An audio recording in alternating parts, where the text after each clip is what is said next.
नमस्कार फ्रेंड्स। हमने 6th class का फर्स्ट लेसन पहले कंप्लीट कर दिया था। आज हम सेकंड लेसन पढ़ेंगे, अध्याय 2, जिसका नाम है सौर परिवार। अगर आप मेरे चैनल को देख रहे हैं तो प्लीज़ सब्सक्राइब ज़रूर करें। अब हम पढ़ते हैं हमारा सौर परिवार, अध्याय 2। पिछले अध्याय में आपने ब्रह्मांड की जानकारी प्राप्त की।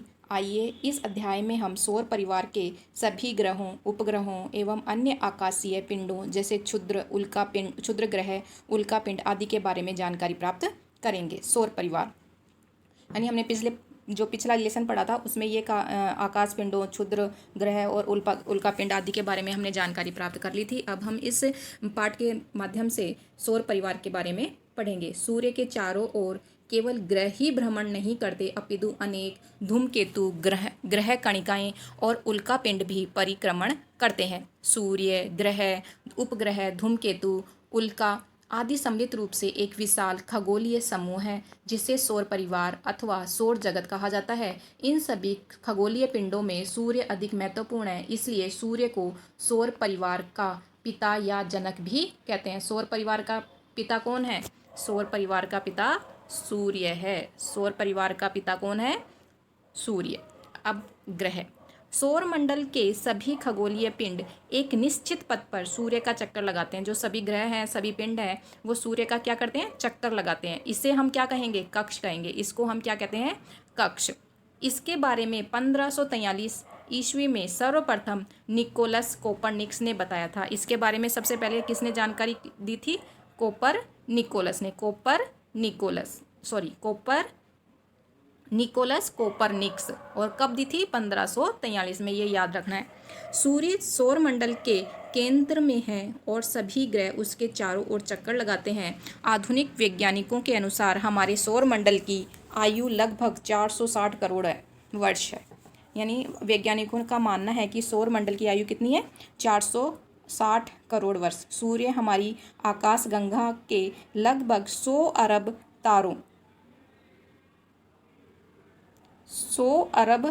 तारों में से एक है। सूर्य जलती हुई गैसों का एक विराट पिंड है। इसकी सतह सदैव अस्थिर एवं अशांत रहती है। सूर्य में सबसे अधिक हाइड्रोजन और हीलियम है। माना भी जाता है कि सूर्य जैसे तारे भी हाइड्रोजन और हीलियम से बने हैं, वैसे ही जो सूर्य है वो भी हाइड्रोजन और हीलियम से बना है। तो सौर मंडल के लिए सूर्य प्रकाश व उष्मा एकमात्र स्रोत है। इसका गुरुत्वाकर्षण सौर मंडल को बांधे रखता है। सूर्य की पृथ्वी से अधिक दूरी होने के कारण सूर्य प्रकाश को पृथ्वी तक पहुंचने में 8 मिनट 30 सेकंड का समय लगता है। पृथ्वी तक पहुंचने में कितना समय लगता है सूर्य की किरण को? 8 मिनट 30 सेकंड।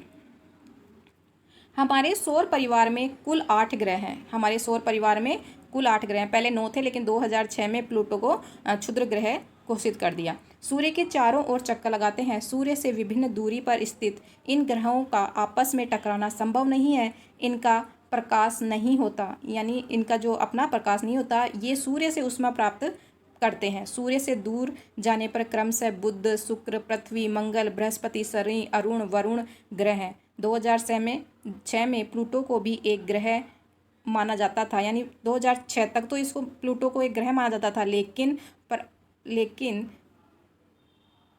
नए प्रमाणों के आधार पर अंतर्राष्ट्रीय खगोलीय संगठन ने प्लूटो को बोन्ना ग्रह का दर्जा दिया।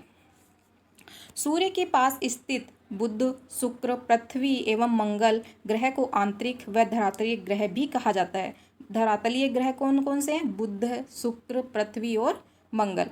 बुध, शुक्र, पृथ्वी, मंगल ये धरातलीय ग्रह हैं। ये छोटे और अधिक घनत्व वाले होते हैं और चट्टानों से बने होते हैं। ये किससे बने होते हैं? चट्टानों से। जबकि बृहस्पति, शनि, अरुण, वरुण ग्रह आकार में बड़े एवं कम घनत्व वाले होते हैं। इन्हें बाह्य या गैसीय ग्रह भी कहा जाता है। ये देखो, ये हमारे सौरमंडल। ये देखो, ये सूर्य है। ये देखो, ये सूर्य, ये बुध, ये शुक्र, पृथ्वी, मंगल और ये क्षुद्र ग्रह, मतलब पृथ्वी और इनके बीच में जो क्षुद्र ग्रह होते हैं बृहस्पति के, ये देखो, ये धूमकेतु, ये अरुण, ये वरुण, ये शनि, बृहस्पति, शनि, अरुण और वरुण, यानी दो तरीके के हमारे हो गए गैसीय ग्रह और ये धरातलीय ग्रह। धरातलीय ग्रह कौन से हैं? बुध, शुक्र, पृथ्वी और मंगल। मंगल और बृहस्पति के मध्य क्षुद्र ग्रह पाए जाते हैं। फिर उसके बाद में बृहस्पति है, शनि है, अरुण और वरुण है। ये देखो धूमकेतु है। ये दो तरीके के ग्रह हो गए, आंतरिक ग्रह और बाह्य ग्रह। अब आंतरिक ग्रहों क्या हैं, कैसे निर्माण होता है इनका? इनका निर्माण चट्टानों से हुआ है। आंतरिक ग्रहों का निर्माण किससे हुआ है? चट्टानों से। जबकि बाह्य ग्रहों का निर्माण किससे हुआ है? गैस और तरल पदार्थों से हुआ है। बुध, सूर्य की एक परिक्रमा ये 88 दिन में करता है। अपने अक्ष पर घूर्णन से 59 दिन में, और उपग्रह की संख्या इसकी कोई नहीं है। बुध का कोई भी उपग्रह नहीं है। जबकि बृहस्पति जो बाह्य ग्रह है वो सूर्य की परिक्रमा 11 वर्ष और 11 माह में करता है। अपने अक्ष पर घूर्णन 9 घंटे 56 मिनट में करता है। उपग्रहों की संख्या इसकी लगभग 16 है। इसके उपग्रहों की संख्या कितनी है? 16। जबकि बुध का कोई भी उपग्रह नहीं है। शुक्र, सूर्य की एक परिक्रमा 225 दिन में, अपने अक्ष पर घूर्णन 243 दिन में, और उपग्रहों की संख्या कोई भी नहीं। यानी बुध और शुक्र हमारे सौर परिवार में, हमारे सौर मंडल में बुध और शुक्र ऐसे ग्रह हैं जिनका कोई भी उपग्रह नहीं है। शनि, सूर्य की परिक्रमा 29 वर्ष 5 माह में, अपने अक्ष पर घूर्णन 10 घंटे 40 मिनट में, और उपग्रह की संख्या लगभग 18 है। पृथ्वी सूर्य की परिक्रमा 365 दिन में लगाती है और अपने अक्ष पर घूर्णन 1 दिन में पूरा करती है। उपग्रह भी एक है। पृथ्वी का उपग्रह कितने हैं? एक। नाम क्या है? चंद्रमा। अरुण, सूर्य की एक परिक्रमा 84 वर्ष में, अपने अक्ष पर घूर्णन 17 घंटे 14 मिनट में, उपग्रह की संख्या लगभग 17 है। मंगल, सूर्य की एक परिक्रमा 687 दिन, अपने अक्ष पर घूर्णन 1 दिन, उपग्रह की संख्या 2। वरुण, सूर्य की एक परिक्रमा लगभग 164 वर्ष, अपने अक्ष पर घूर्णन 16 घंटे 7 मिनट, उपग्रह की संख्या लगभग 8।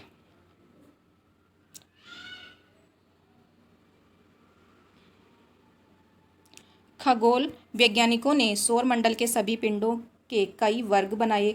ग्रह, उपग्रह, बोने और लघु पिंड। उपग्रह ऐसे आकाशीय पिंड को कहते हैं जो किसी ग्रह के चारों ओर चक्कर लगाता है। यानी उपग्रह किसे कहते हैं? उपग्रह एक ऐसा आकाशीय पिंड है। उपग्रह एक ऐसा आकाशीय पिंड है जो ग्रह के चारों ओर चक्कर लगाता है। ऐसा पिंड जो सूर्य की परिक्रमा भी करता है और दूसरे पिंडों को रास्ता भी काटता है, ग्रह कहलाता है। प्लूटो, एरिस, सारस आदि बोने ग्रह उदाहरण हैं।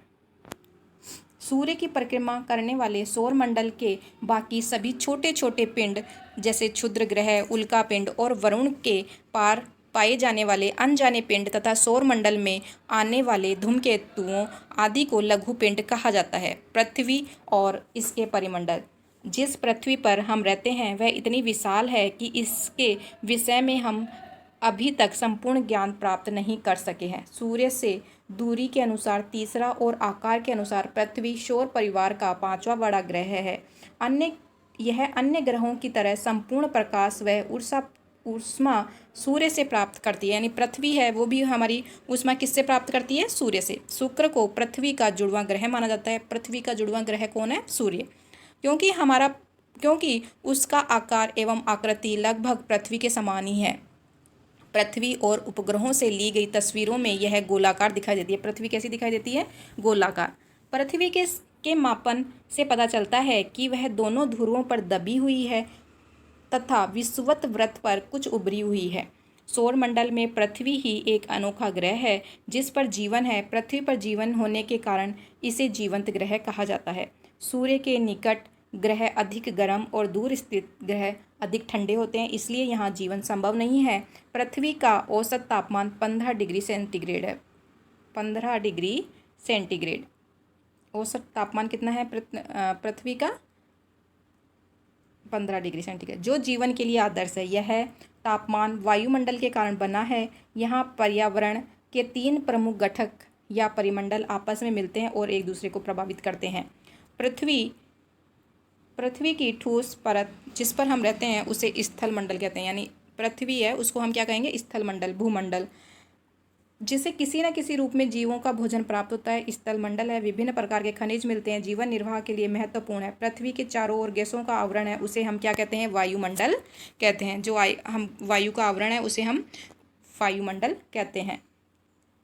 नाइट्रोजन, वायुमंडल में क्या कौन कौन सी गैसें हैं? Nitrogen, oxygen, organ, carbon dioxide आदि वायुमंडल में पाई जाने वाली प्रमुख गैसें हैं। ऑक्सीजन एक जीवनदायिनी गैस है। ऑक्सीजन क्या है? जीवनदायिनी गैस है, जिससे सभी जीव श्वसन क्रिया में लेते हैं। जल जो जीवन के लिए सबसे आवश्यक तत्व है, जल हमारे जीवन में हमारे लिए एक आवश्यक तत्व है, जो पृथ्वी पर लगभग कितना है? 71% है। इसे ही जलमंडल कहा जाता है। पृथ्वी को जल ग्रह या नीला ग्रह भी कहा जाता है। पृथ्वी पर जल महासागरों, झीलों, नदियों आदि में पाया जाता है। महासागरों का जल खारा होता है। महासागरों का जल खारा होता है। देखो ये जैवमंडल है। पृथ्वी पर मौजूद समस्त जल, फिर है पृथ्वी का ऊपरी भाग ठोस होता है यानी मृदा होती है, और सभी प्रकार की गैसें, जल वाष्प और धूल के कण, यानी वायुमंडल 3 तरीके से बनके होता है। जल, मृदा और धूल के कणों से मिलकर जैवमंडल का निर्माण होता है। पृथ्वी की सतह के अधिकांश भागों पर किसी न किसी प्रकार का जीवन पाया जाता है। वायुमंडल, जलमंडल, स्थलमंडल तीनों सौर परिवार में केवल पृथ्वी पर ही ऐसा है कि तीनों मंडलों के मिलने के कारण ही पृथ्वी के चौथे परिमंडल के रूप में जैवमंडल की उत्पत्ति हुई है, जहाँ जीवों का अस्तित्व पाया जाता है। जैवमंडल में ही जीव, जंतु, पेड़ पौधे और मनुष्य रहते हैं। जैवमंडल में कौन रहता है? जैवमंडल में जीव, जंतु, पेड़ पौधे और मनुष्य। अब तक ब्रह्मांड की ज्ञात जानकारी के अनुसार केवल पृथ्वी पर ही जीवन संभव है। इस ब्रह्मांड में एक ही एक ऐसा स्थान है जहाँ पर पृथ्वी पर ही हमारा जीवन संभव है। जिस तरह ग्रह सूर्य की परिक्रमा करते हैं, ठीक वैसे ही ग्रहों की परिक्रमा करने वाले छोटे आकाशीय पिंडों को उपग्रह कहा जाता है। पृथ्वी का केवल एक ही उपग्रह चंद्रमा है, किंतु कुछ अन्य ग्रहों में एक से अधिक उपग्रह हैं। शनि और बृहस्पति के कई उपग्रह हैं। बुध और शुक्र का कोई भी उपग्रह नहीं है, जिसकी हम जानकारी पीछे कर चुके हैं। ग्रहों की भांति उपग्रहों में भी ऊष्मा एवं प्रकाश नहीं होता, जो सूर्य से प्रकाश मिलता है। अनेक उपग्रह चंद्रमा में से भी बड़े हैं, जैसे शनि का टाइटन, बृहस्पति का गैनीमेड, कैलिस्टो आदि। शनि के उपग्रह टाइटन पर पृथ्वी की तरह सघन वायुमंडल है। यहाँ भी नदियों और जलाशय हैं और धरातल पृथ्वी जैसा है। इसके वायुमंडल की प्रमुख गैस नाइट्रोजन है। यहाँ जीवन की संभावना है या नहीं, इसका प्रयास वैज्ञानिक कर रहे हैं। इसके बारे में हम पहले भी कर चुके हैं। ये तो अरुण है, वरुण है, ये बुध है, इधर सूर्य है, सूर्य, बुध, शुक्र, पृथ्वी, मंगल, और ये क्षुद्र ग्रह हो गए मंगल और बृहस्पति के मध्य शनि, अरुण और ये वरुण। शनि के देखो कितने वो हैं ग्रह, देखो मीमांस, इंटले, थोड़ा बड़ा करती हूँ, मीमांस, इंसेलेडाउस, डियोन, रहिया, टाइटन, हैपिरियो और लेप्टस फोएब। और ये इसके हैं बृहस्पति के लो, यूरोपा, गैनीमेड, कैलिस्टो। और अरुण के हैं ये पक, मिरांडा, एरियल, अब्रियल, टाइटेनिया और ओबेरोन।